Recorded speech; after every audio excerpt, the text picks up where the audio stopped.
and they're a bunch of freaking thugs. I'm looking at them like they're a bunch of thugs. They sound like thugs to me. They look like a bunch well, let me of tell you, thugs that's who they want to hire. They want to hire the criminal type, and that's what they do in authoritarian societies. Clockwork Orange, Stanley Kubrick's films based on a novel, based on a futuristic dystopia where they hire the criminals. And the street gang that Alex, little Alex, has been part of when he gets out of prison, they're now the cops.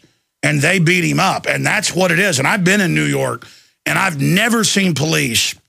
Because here in Austin, I got to say, the cops are pretty nice, professional, friendly. People who complain about Austin cops, and we should keep them on a short leash because that's how it gets out of control, have not been around the rest of the country.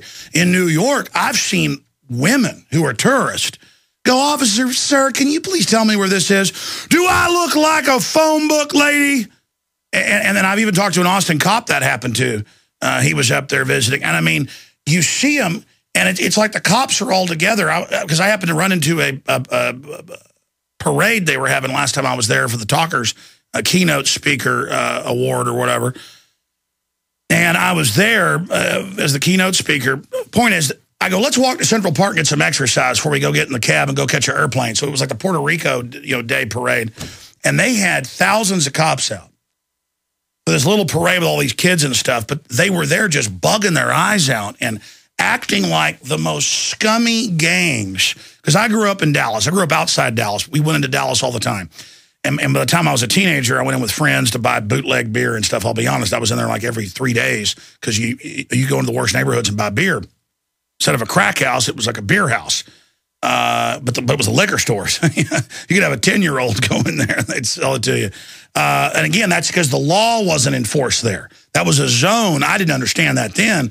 When I'm 14 years old with, my friends that were 16 going in and buying Schlitz malt liquor or whatever, to take it back to the party.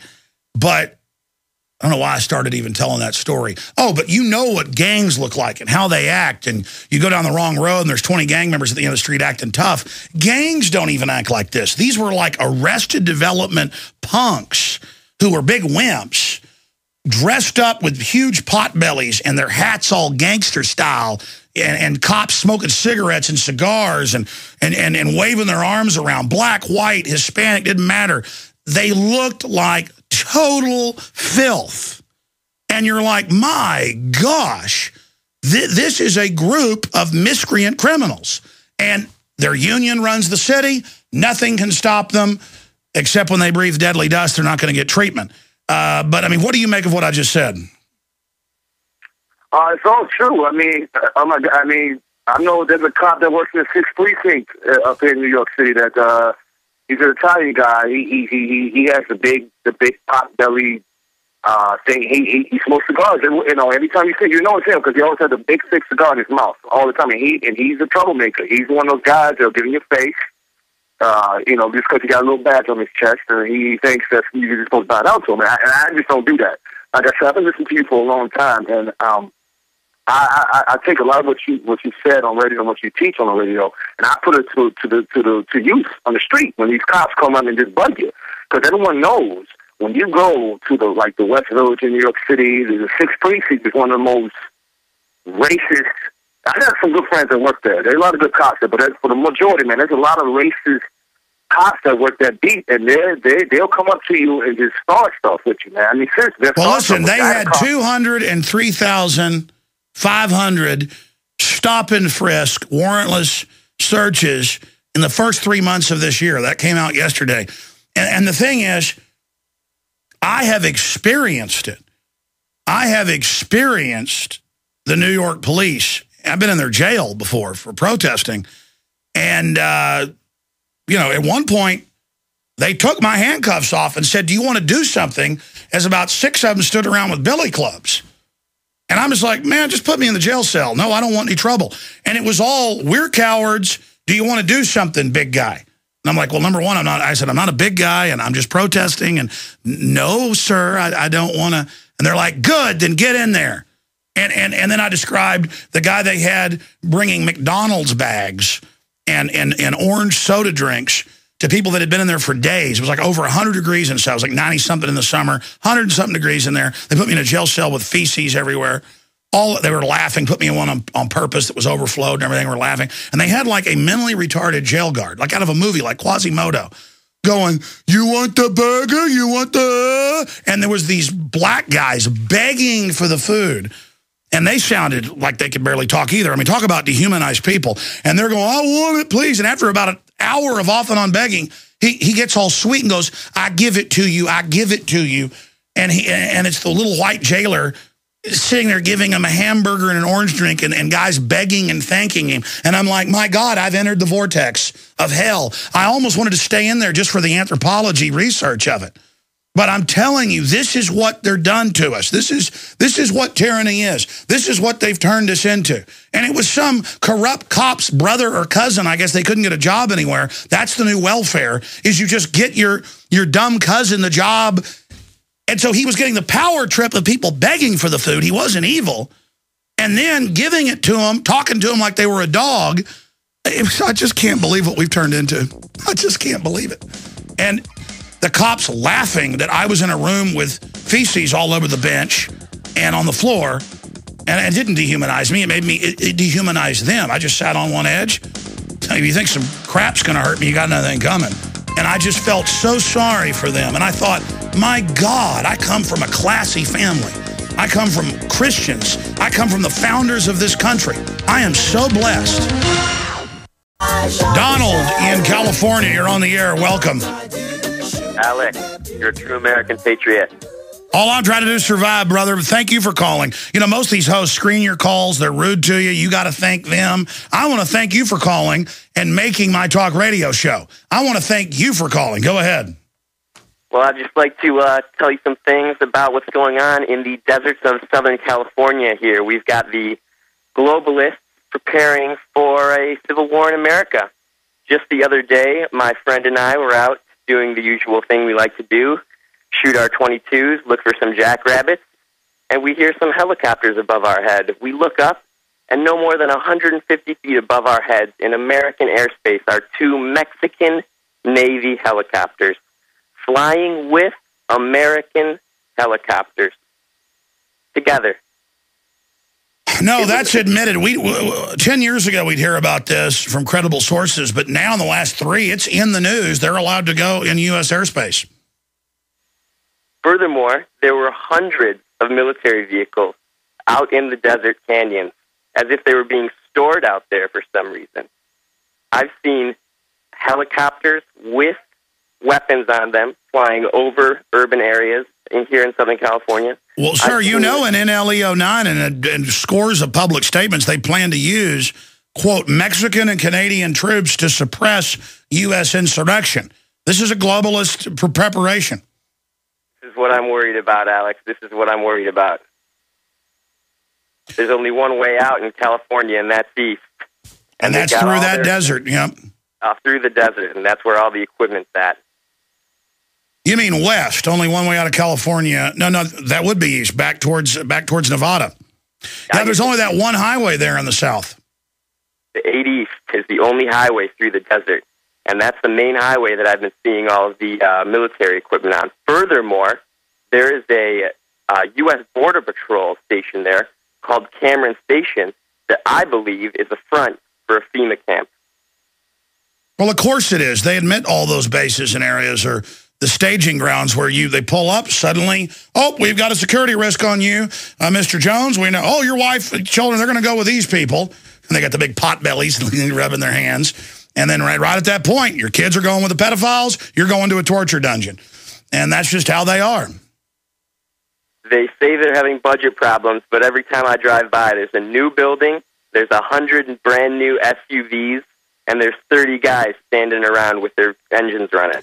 And I've driven through these 100 miles into the U.S. If you're a citizen, speak perfect English, you're out of the car, you're trash. Illegal aliens, they just flag them through. Come on in, baby. Come on in. Come on in. It's party time. I've seen it happen. Oh, I see it all the time. And they go, we want to search your RV. No. Fourth Amendment. They're like, drugs. And I go, you bring the drugs in. You get caught all the time. I go, go ahead, but I'm going to sue all of you. And I go, you're too busy making a little extra cash. You don't want to search my vehicle, do you? That's right. Go find somebody easier. Don't claim you want to search my car for drugs. Everybody knows the Border Patrol imports the stuff with the Cocaine Importation Agency and the FBI. Justice Department, a bunch of narcotics trafficking murders as well. I got to a lot of the news. A ton of it's up at Infowars.com. Department of Homeland Security is taking your children's DNA without your permission. Show. That's right, coming to you from FEMA Region 6, broadcasting worldwide. Ton of news and information coming up. If you're continuing to listen to the streams at Infowars.com or XM166 or our affiliates out there, love you all. We've got Charles in Louisiana, who can rarely get through, listening about 14 years. Charles, you're on the air. What's on your mind today? Well, first of all, sir, I'd like to say God bless you and your staff. I don't know where we'd be without you, and that's the truth. You've been more than 100% to the people. But I understand, it's been reported today that they're going to be Russian troops at Vermont Airport in a drill. Yeah, they were just going to have them in Colorado, but they are going to have some extra Russians around, because if we'll let TSA grab our daughters and sons, and if we'll let Russian troops train to take us on, we'll put up with anything. That's what it's all about. Don't. I'm not a troublemaker, but the people is going to have to get the torches and pitchforks out. If we are surrounded, sir, and they're getting stronger every day, the people's going to have to really get really behind you, behind this program, and quit fooling around and really put their heart into this. They're going to have to make friends with death, and their fear will go away. We got to think like soldiers, like they do. And if it wasn't for you, we wouldn't even know where we're at. There's only a few of y'all out here putting your lives on the line. Well, let me tell you, there are a lot of people who are awake. People who aren't, well, you've told the stories of how when you handed out thousands of my films, making copies and things over the years, you went from the police threatening to arrest you to them buying you coffee and buying copies of the films so you can make copies, and giving you more money so you can make copies for others. It's that process. In the beginning, a patriot's a scarce man, hated and feared and scorned. But in time, when his cause succeeds, the timid join him, because then it costs nothing to be a patriot. And that's what it comes down to here, is that I was being harassed by the feds at the Texas seacoast. Everybody else was, too. Never been like this before. I've been down there 20-something times, probably, or more. Probably more than that. It's the new way to get us used to being slaves. Everybody I talked to, literally, cars driving by were listeners. Cars parked on both sides of us were listeners. They were being harassed. I left and went to Port Aransas. People inside the condominium place where we rented a hotel room were listeners. People at the pool were listeners. The people at the fishing shack were listeners. Let me tell you, our numbers are much greater than we know. Just from little old Alex Jones being known, that's a radar ping. The globalists know that. They're spying on everything. They ought to be scared. They need to be scared. That's why they're trying to flaunt all this in our face right now. Let's keep getting the word out in the info war. So when they do stage terror attacks, we all know who did it. And so when they're sitting there posing as saviors and things, we'll be able to expose them. Plus, our people are everywhere, Charles, now, watching them. And, yeah. Your tapes, give it to the loved ones. A few dollars, it'll wake somebody up and save a life, perhaps. I ask people, quit sitting down and being bench warmers. Get behind it. We must get behind this program. You are putting it out. We must get behind you in the name of Jesus Christ. Let's fight this with our hearts and souls. And I just want to thank you, sir, for being a man. Well, I appreciate your call, and God bless you, Charles. I think being a man just means that you are realistic. There's no making a deal with this.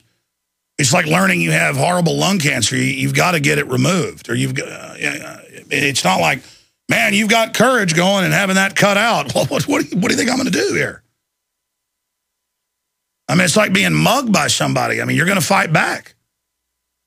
And the cops pull up and go, boy, I can't believe you just beat up this big old mean guy with all these convictions. It's like, well, that actually happened one time. I looked at him. I said, what do you think I'm going to do? I mean, somebody starts trying to beat me in the head with a club. I mean, I'm going to fight back. I mean, because it's harder to get on the ground and let them beat me. I don't understand this. I mean, that's the thing about it, folks. Being a man, you also realize that it's your job to stand up against corruption for the innocent. And every time you look at what Nazi Germany did and other tyrannies, the way they went after the poor and the sick, and them beating old women on tape and stuff. I mean, you're like, how do they do that? The government went and hired scum, went and found them. You understand that? That's happening now. And there's a battle for the soul of the police happening right now.